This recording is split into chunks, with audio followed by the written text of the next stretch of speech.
Hey YouTube, welcome back to Guitar Vocalist, back here with another video now. I'm going to talk about how to solo perform any song. So obviously, sometimes you gotta do everything alone. Sometimes you just want to be a solo artist, you want to play your song, and therefore you have to adapt the song to be playable with just voice and guitar, because you are just one person. Of course, it would be nice if you always could have a band with you, or if you could have a backing track or something, but that is not always the case. Sometimes you just want to perform by yourself.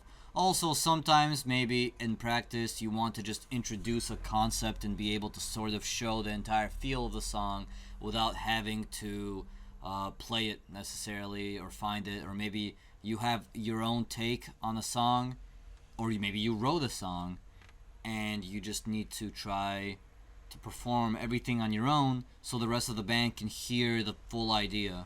Otherwise you get stuck in this sort of loop where you're like, hey man, can you play this for the bass, and hey man, can you play this for the drums? And they don't fully get your vision, and your band struggles because they don't really understand what is the song you wrote. But if you can solo perform the song, at least a simple version, of course you can't capture everything you'd be able to capture with a band by yourself, but a simple version you should be able to capture. If you can do that, it's already a big plus. Now, one thing to note is that there actually aren't many instruments that allow you to do this. You really just have the option of piano and guitar. Those are the two instruments where you can sing and play at the same time. Now, there are other options. I'm not saying these are literally the only two options. I understand that there's bassists, singers, although bass is kind of a guitar, and then I understand that there's also drummers who sing, and that's fine, but for the most part, the two by far most popular choices to try and solo perform a song are guitar and piano. Now, the advantage of guitar over piano, which is of course what this channel focuses on, is that with guitar you're able to be more rhythmic than you are with piano. Typically. This is just because of the nature of what strumming strings is like. So if you want to solo perform a song as a guitar vocalist, you really have to think of yourself as the core or the engine of the song. Just how a car can't run without its engine, a song can't run without its engine, or a band can't perform without its engine. So let's think about it. What does a song contain, or what does a band need to perform? Typically, songs have sections. You have a rhythm section, a lead section, you have string, bass tones, which might be guitar or keys. You may have things like lead guitar, voice, piano, percussion. And then, of course, there's also a part to think about, which is what does a song convey? What's the meaning, the message, the idea, the emotion behind the song? Which also, while that's not something you necessarily physically play, can be helped by your choice of what you choose to be the instruments in the song. If you think in orchestra or in symphonic band, for example, you might even have saxophone, clarinet, trumpet, cello, you might have violin. There's so many options for instruments.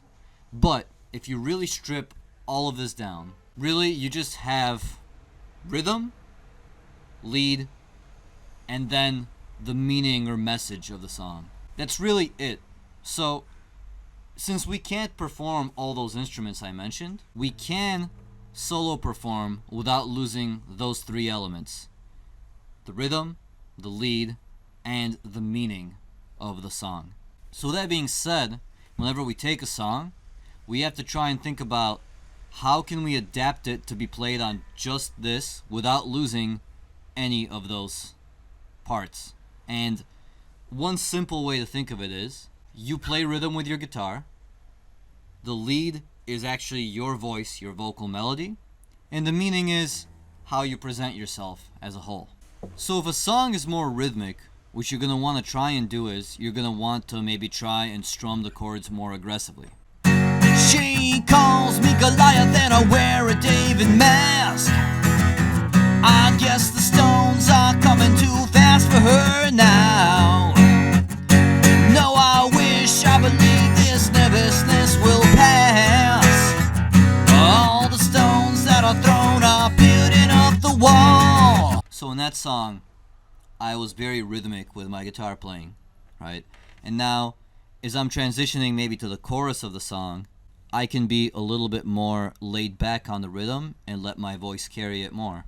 I have become cumbersome to this world. I have become cumbersome to my girl. Whether you take the chorus or the verse of that song, it's going to end up being a very rhythmic strumming, and it's going to end up being kind of all over rhythmic. Like my voice is doing the lead part in the sense that it's singing the song. But if you think about it, the entire song is overall very rhythmic. Even though I'm playing the lead with my voice, I really am very rhythmic with my voice as well. Now, I'm going to try and take a polar opposite example of this. And that's with this song right here, Stairway to Heaven. There's a lady who's sure all that glitters is gold, and she's buying the stairway to heaven. Do you notice how much more melodic that phrase is, that line? It's seriously just going up and down the chord, and me na na na na na na na na na. So that's the polar opposite. There, I'm focusing on melody more, and I'm focusing on rhythm much less. But in both cases, you want to convey the message and the meaning of the song. So Stairway to Heaven is a much more laid back type of sound where you're just sort of distant and taking it all in. Cumbersome is much more just in your face. So what I do when I try and perform a song is I choose to either imprint the rhythm on the melody or the melody on the rhythm. And this can be switched throughout the songs. So the example with Cumbersome, again for the verse, I'm just doing this.